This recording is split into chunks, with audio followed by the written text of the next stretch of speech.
Transmission sending. It's your wifey's favorite sports show. With Erica Fox and Austin Perry.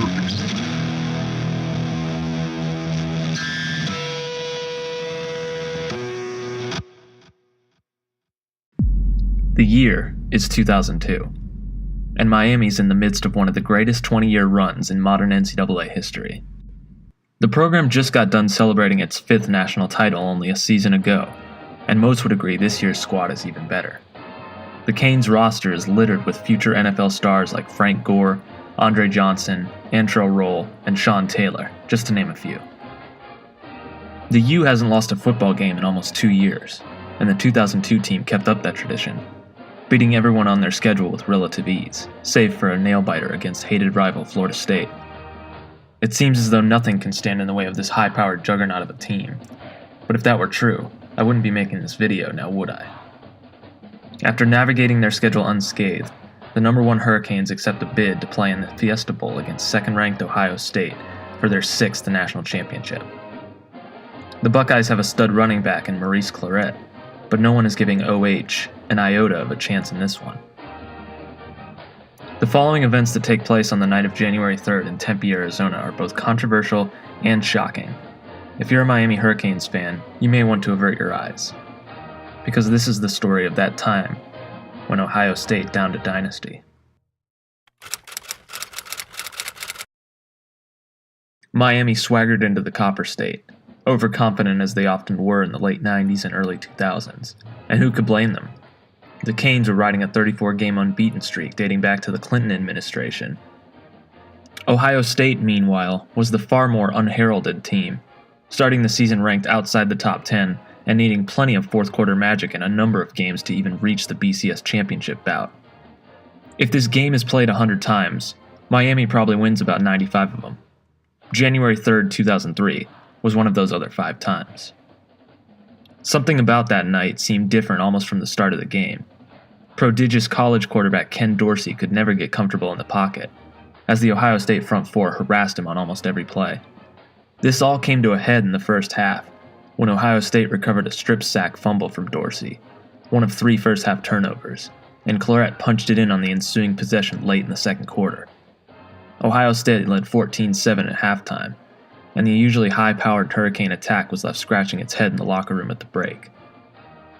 Things wouldn't get much easier for the Canes going into the second half.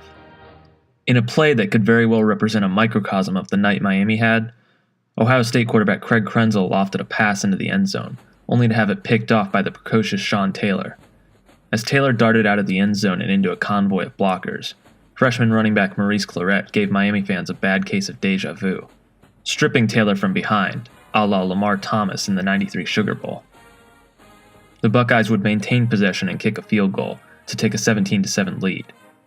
Miami, to their credit, would not go down without a fight, scratching and clawing their way back into this one, and with just under 2 minutes left in the game, Ohio State would have to punt the ball back to the Hurricanes, nursing a 3-point lead. Kick return specialist Roscoe Parrish did his job, getting Miami's offense beyond midfield and very near field goal range. A couple plays later, and the Canes would boot a 40-yard field goal to send the national championship game into overtime. That's when the madness ensued. The Miami Hurricanes got the ball first, and inauspiciously scored a quick strike touchdown, courtesy of Kellen Soldier Boy Winslow. More on him in a moment. The Canes were destined to take home that crystal football, so now it was all about getting that final stop to send the upstart Buckeyes packing. After converting on a 4th and 14 to keep the season alive, the Buckeyes were faced with 4th and 3 from the 5-yard line. Krenzel's pass intended for receiver Chris Gamble was batted to the ground by DB Glenn Sharp, effectively ending the game. Miami had withstood Ohio State's best shot and came away victorious, and for the 6th time in school history, the Miami Hurricanes... Wait. Amidst all the confusion and celebration from the UM sideline, a yellow flag sat slumped into the red-painted end zone. Pass interference on the defense. 1st and goal, Buckeyes. 3 plays later, Krenzel dove into the end zone and reanimated the dead corpse that was Ohio State's title hopes. In double overtime, the Buckeyes scored first, putting the pressure on Dorsey and the Canes offense. Despite a 1st and goal from the 2-yard line, The national championship came down to the last play, thanks in part to All-American running back Willis McGahee being sidelined with a leg injury. With no power back to punch in a score, Miami went from the shotgun, and in keeping with the theme of the night, Ohio State's defensive front forced Ken Dorsey into a desperation heave that fell harmlessly to the ground. Game over. For real this time.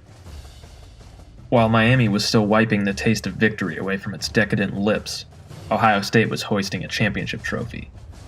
A team of destiny, stocked with so much future NFL talent it would make the Cleveland Browns blush, sat dumbfounded as an anemic offensive unit showered in celebratory confetti. Little did anyone in that stadium or back in Coral Gables know at the time, but the clock had started ticking on Miami's dynasty, and the worst was still yet to come. Since the 2002 season, the U has been a shell of its former glory, and things started to unravel as early as the next season. Though Miami enjoyed an 11-win year and a Big East Conference title, cracks were starting to form. In early November, the Canes lost back-to-back games at Virginia Tech, marking their first regular season loss in almost 3 years, and at home to Tennessee, their first loss in the Orange Bowl since September of '99, a streak of 26 games won at home. Following the loss, Kellen Winslow Jr. was asked at his locker about a block during a sweep play, in which he took out 2 Tennessee defenders. After rambling and stuttering to find a proper response, he blurted out the now infamous phrase, "I'm a f***ing soldier." He later apologized. 2003 was the last time Miami would win a conference title, as they would relocate to the ACC. It was also the last time the Canes would reach double-digit wins for nearly a decade and a half. The production slowly started to decline, and Miami's struggles would reach their nadir in 2006. UM struggled through a 6-loss season, one of the worst years for the program in over 3 decades, as on-field fights, suspensions, and even the death of a beloved player took center stage over the team's actual performance. After that season, Miami fired head coach Larry Coker, the man who averaged 10 wins for them and brought the school its 5th national title. The program would never fully recover. After hiring Randy Shannon from within the program, the Canes would fail to even sniff an ACC title, let alone be in the national championship discussion. A couple years later, and Al Golden would be the next man up, though he wouldn't fare much better than Shannon, and would get the axe following 5 years in South Florida, unable to beat rival Florida State once in those 5 seasons, and posting a losing record in the ACC. Since that night in Tempe, Arizona, the University of Miami has had to endure program-altering lows, culminating in the Nevin Shapiro investigation, which would hamper the team's return to dominance even further. But that's a different story for a different time. Before Alabama of the current decade and USC of the mid-2000s, there was the U, a program dripping with confidence, oozing with swagger, the home to NCAA record home winning streaks, Heisman winners, national championships, and future NFL legends. But after one game, it slowly started to come apart at the seams.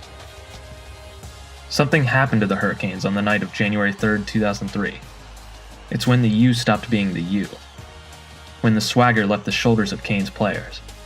It was that time when Ohio State downed a dynasty. Thanks for watching, guys. If you liked what you saw, give us a thumbs up, subscribe to the channel, and go follow us on Facebook and Twitter and Instagram, all that good stuff. We certainly appreciate all the support.